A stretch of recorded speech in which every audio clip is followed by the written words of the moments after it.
Prison life is really hard for a prisoner, depending on how you were captured. If you were captured on the battlefield, you are actually coming in with less supplies than those who were captured traveling from point A to point B, or perhaps captured in the middle of the night while they're camping out.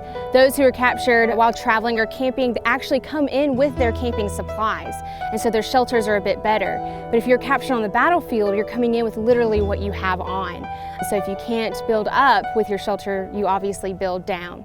And so this field would have been burrows in the ground. When Claire Barton comes back in 1865 to establish our national cemetery, she calls this place a field of living graves, from where the prisoners burrowed in the ground, took their jacket off and put it over the burrow just to escape the hot sun, making it a bit cooler in the ground. Now, your daily rations was cornmeal with corn cob included in the grindings. And we don't eat corn cob because our bodies can't digest it, it's too fibrous. And so people are dying from dysentery and chronic diarrhea. But not only that, because of the lack of vegetables, they're contracting scurvy, which makes your teeth fall out.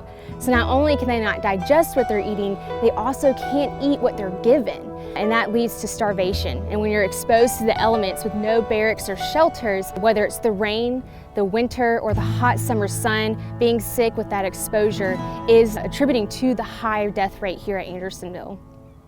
With the awful shelter conditions and the horrible food supplies that were coming into Andersonville, water was also something that prisoners were desperate for. Because the stream was so small to accommodate 33,000 prisoners at one time, there was a lack of water supply.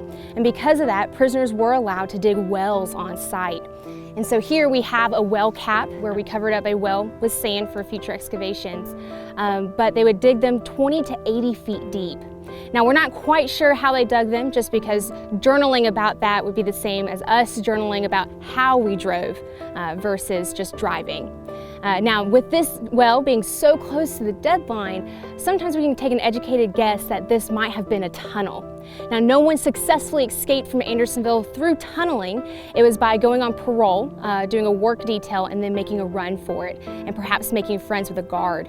We do have an account where a single guard helped 11 prisoners escape from Andersonville.